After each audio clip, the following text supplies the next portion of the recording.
नमस्कार दोस्तों, स्वागत है आप सभी का एक बार फिर से हमारी चैनल गुरु ज्ञान में। पौराणिक मान्यताओं के अनुसार अमरनाथ की गुफा ही वह स्थान है जहां भोलेनाथ ने पार्वती को अमर होने के गुप्त रहस्य बताए थे। हिमालय की सुंदर पर्वत श्रृंखलाओं में स्थित अमरनाथ हिंदुओं का सबसे अधिक आस्था वाला पवित्र तीर्थस्थल है। अमरनाथ यात्रा हर साल जून से जुलाई के महीने में शुरू होती है, जो शिव भक्तों के लिए बहुत महत्व रखती है। अमरनाथ की खासियत पवित्र गुफा में बर्फ से शिवलिंग का बनना है। प्राकृतिक हिम से बनने के कारण ही इसे हिमानी शिवलिंग या बर्फानी बाबा भी कहा जाता है। मां पार्वती ने जाना मुंडमाला का रहस्य। पुराणों में वर्णित है कि एक बार माता पार्वती ने भगवान शिव से पूछा कि आप अजरमर हैं और मुझे हर जन्म के बाद नए स्वरूप में आकर फिर से वर्षों की कठोर तपस्या के बाद आपको प्राप्त करना होता है, और आपके कंठ में पड़ी यह नरमुंड माला तथा आपके अमर होने का रहस्य क्या है। शिव ने पार्वती से कहा कि इस मुंड की माला में जितने भी मुंड यानी सिर हैं, वह सभी आपके हैं।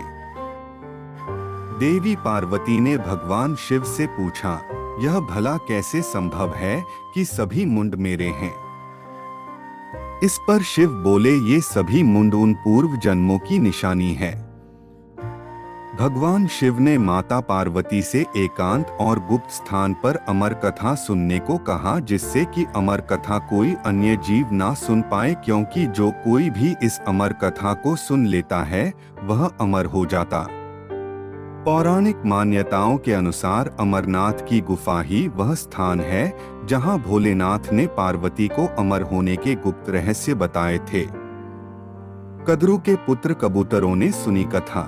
भोलेनाथ ने जीवन के गूढ़ रहस्य की अमर कथा अपनी अर्धांगिनी देवी पार्वती को सुनाना शुरू किया, जिसमें उन्होंने जगत का सबसे बड़ा रहस्य, सृष्टि का आदि और अंत सब कुछ बताया। पर कथा सुनते सुनते पार्वती जी को निंद्रा आ गई और वह सो गईं। इस बात का महादेव को आभास नहीं हुआ। वे अमर होने की कथा सुनाते रहे, लेकिन गुफा में पहले से ही मौजूद दो सफेद कबूतर श्री शिवजी से कथा सुन रहे थे और बीच बीच में हूं हूं कर रहे थे। शिवजी को लग रहा था कि देवी पार्वती कथा सुन रही हैं और बीच बीच में हुंकार भर रही हैं। इस तरह दोनों कबूतरों ने अमर होने की पूरी कथा सुन ली। कथा समाप्त होने पर शिव का ध्यान पार्वती जी की ओर गया, जो सो रही थी। शिव जी ने सोचा कि अगर पार्वती सो रही है, तब इस कथा को सुन कौन रहा था।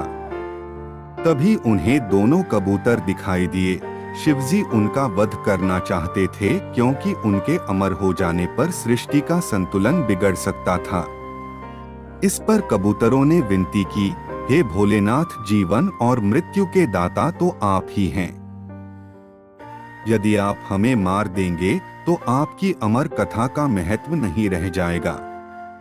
आपकी कथा असत्य सिद्ध हो जाएगी।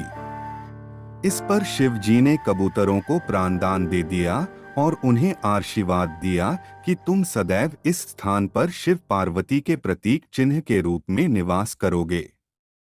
मान्यता है कि यह कबूतर का जोड़ा तब से अमर हो गया एवं अमरनाथ जाने वाले कई श्रद्धालुओं ने उन्हें देखने का दावा भी किया है।